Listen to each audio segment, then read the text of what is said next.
सुजाता बहन का बेटा फौज में था, लंबा चौड़ा हट्टा कट्टा।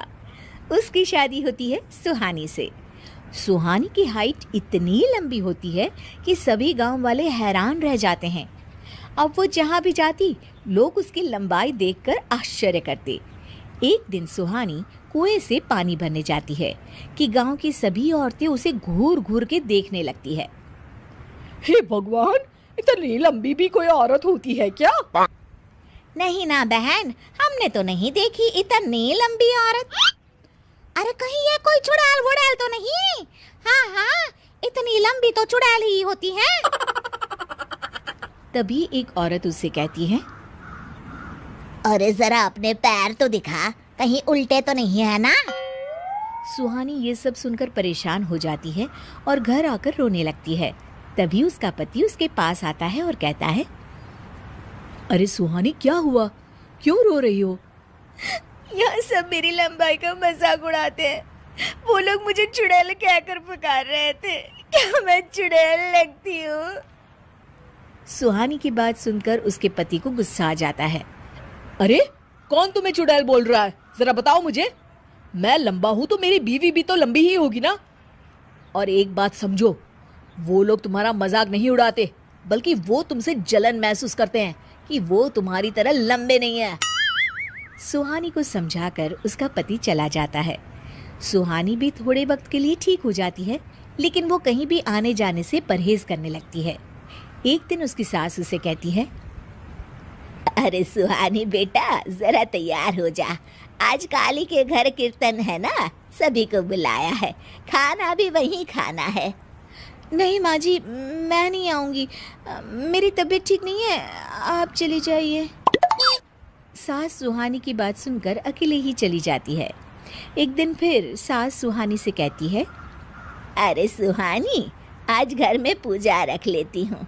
तेरे आने के बाद गांव वालों से अच्छे से तुझे मिलवाया भी नहीं। कुछ खाने को ज्यादा सा बना लेना, गांव की औरतों को प्रसाद बांट देंगे।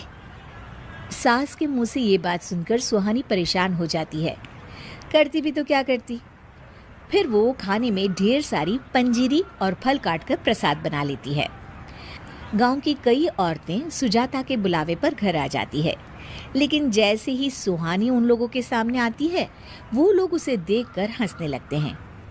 अरे सुजाता बहन, ये क्या बहू है या ताड़ का पेड़? इतनी लंबी, ये साड़ी कैसे पहन लेती है? तुम्हारे नाप की साड़ी आती है क्या? भाई, इतनी भी लंबाई किस काम की है? सभी सुहानी का मजाक उड़ाने लगते हैं, जिससे वो निराश होकर अपने कमरे में चली जाती है। उसके जाने के बाद सारी गांव की औरतें निकलने लगती है। तभी गांव की बूढ़ी मौसी सुजाता को कहती है, देख सुजाता, पूरे गांव में किसी की इतनी लंबी बहू नहीं। अरे फायदा भी क्या इतनी लंबी लड़की का। वो कहते हैं ना कि बड़ा हुआ तो क्या हुआ, जैसे पेड़ खजूर, पक्षी को छाया नहीं, फल लागे अति दूर। सुजाता सबकी बात सुनती है और उनके जाने के बाद सुहानी को पास बुलाती है। सुहानी बहू, मैं आज समझ गई कि तू कहीं भी जाने से क्यों कतराती थी, लेकिन परेशान न हो बेटा। अब मेरा बेटा लंबा है तो मैं भी चाहती थी कि मेरी बहू लंबी हो। तू घर के काम मन लगा कर और ना लोगों की बातों को दिल पर मत ले, ठीक है बेटा? एक दिन गांव में हाहाकार मच जाता है। सुजाता बाहर निकलती है तो देखती है उस बूढ़ी मौसी के पोते को बंदर उठाकर एक खपड़ेल की छत पर रख देता है और भाग जाता है। बेचारा बच्चा एक ऐसी जगह अटका होता है जहां लोगों का हाथ भी नहीं पहुंच पा रहा है। बूढ़ी मौसी बच्चे को नीचे से देखकर रो रही होती है कि तभी वहां सुजाता अपनी लंबी बहू सुहानी के साथ आ जाती है। अरे मौसी, घबराओ मत, मैं अभी बच्चे को नीचे उतार देती हूँ। ये कहकर सुहानी बच्चे को लंबे हाथ कर छत से नीचे उतार देती है। वो मौसी की गोद में बच्चा देती है।